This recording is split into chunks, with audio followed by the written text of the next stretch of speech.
Oi, gente, bom dia. Espero que esteja tudo bem com vocês. Conseguiram descansar nessa semana que vocês estiveram aí para trocar o pet? Espero que sim, eu consegui dar uma descansada boa. Nós vamos começar o nosso pet 5, semana 1. Ele começa na página 63, mas eu quero começar explicando ele na página 65. Então agora vocês podem ir lá na página 65 para acompanhar esse quadro aqui comigo, porque eu vou explicar usando ele, que eu acho que facilita para vocês, tá bom? Antes da gente começar, eu quero relembrar o seguinte: a gente viu a Segunda Guerra Mundial. Antes de Segunda Guerra Mundial, a gente viu a Era Vargas, que foi o presidente Getúlio Vargas, que ficou 15 anos no poder e que a partir de 1937 ele instalou uma ditadura no país, que foi até 1945, que foi quando ele mesmo desistiu do poder devido às pressões dos grupos que venceram a guerra, e ele estava junto com esses grupos aliados, que não se permitia mais uma ditadura no país. Ele deixou o poder e convocou eleições, tá bom? Então o Brasil entra aí no período chamado período democrático, que vai de 1945 a 1964. E a gente vai acompanhar agora o que aconteceu nesse período democrático, os presidentes que passaram por esse período democrático. E o primeiro presidente eleito foi em 1946 que ele tomou posse. Ele chamava Eurico Gaspar Dutra, tá bom?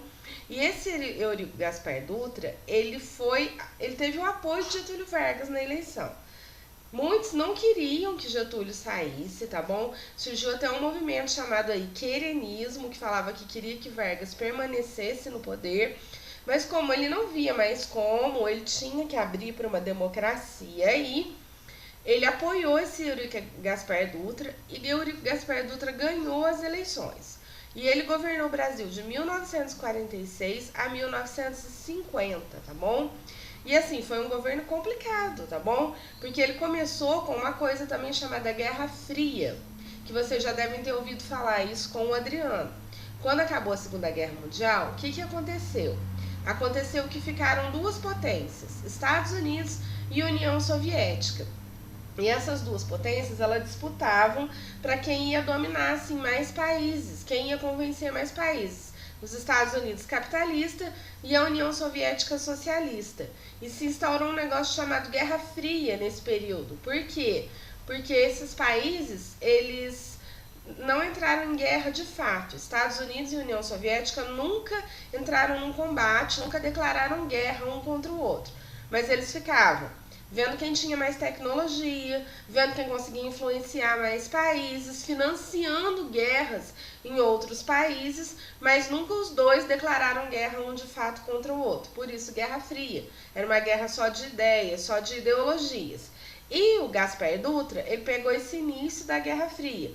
E ele optou por ser capitalista, por ser aliado dos Estados Unidos. E com isso, ele cassou o registro do Partido Comunista no Brasil. Não poderia mais existir um Partido Comunista no Brasil, já que o Brasil era aliado declarado dos Estados Unidos, certo? E se começou a discutir aí a aprovação de uma nova Constituição, que seria a quinta do Brasil, que foi a Constituição de 1946. O Brasil não era mais uma ditadura, então se precisava aprovar uma nova Constituição. Então se aprovou essa Constituição de 1946, tá bom? Outra coisa, o governo de Eurico Gaspar Dutra não foi muito bom para a economia, tá bom? Se gerou aí muitos problemas, tá? Teve um grande momento de inflação, então foi um governo muito difícil para o Brasil e para os brasileiros, tá bom?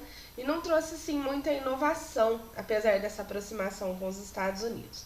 Aí nós vamos para o segundo governo dessa era democrática do Brasil. E quem volta? Getúlio Vargas, como alguns dizem, titio GG.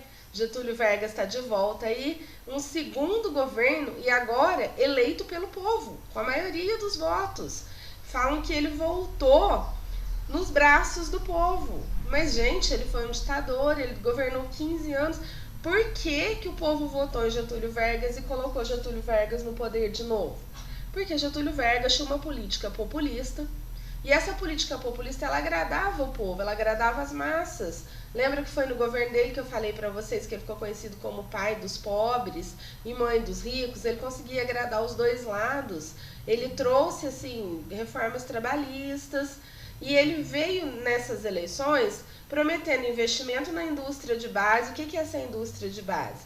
É a metalurgia, é a siderurgia, é a geração de energia, tá bom?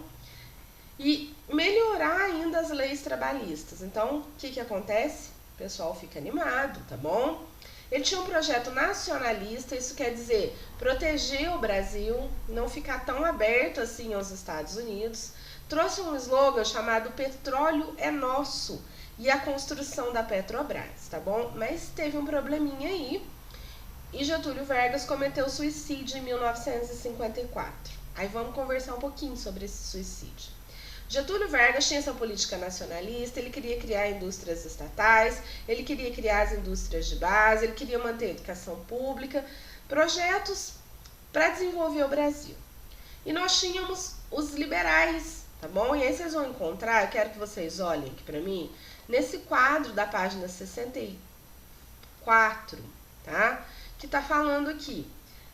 Era o Getúlio Vargas de um lado, nacionalista, e um cara chamado Carlos Lacerda, líder liberal, do outro, tá bom? Querendo uma economia aberta, com liberalismo, que o mercado se regulasse sozinho, que as empresas privadas pudessem ser vendidas para empresas estrangeiras e virassem multinacionais, querendo se aproximar mais dos Estados Unidos, enquanto Getúlio Vargas queria o contrário. Os dois tinham seguidores, e começou a se ter uma pressão em cima de Vargas para que se abrisse mais a economia.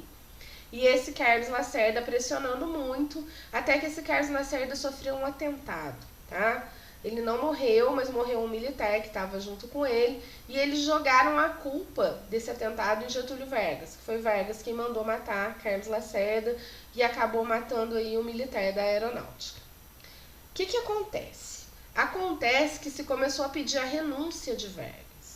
Vargas não queria renunciar, segundo ele não ia entregar o Brasil para os Estados Unidos, ele não ia entregar o povo brasileiro para esse tipo de economia, e ele, na recusa de renunciar e se mantendo firme, ele cometeu suicídio, tá? Ele deixou uma carta nesse suicídio falando que ele não ia entregar o Brasil, que apesar de ter forças aí, forças maiores querendo a renúncia dele, ele se recusava.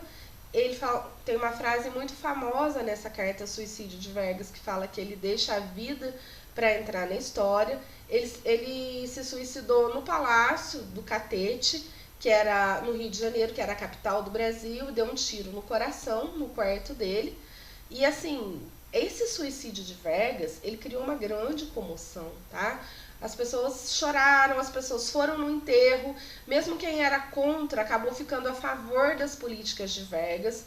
Esse suicídio de Vargas acabou parando um pouco esse projeto liberal no Brasil e dando força para o projeto nacionalista. Se tinha uma ideia de um golpe militar nessa época, com o suicídio de Vargas, essa ideia meio que morreu.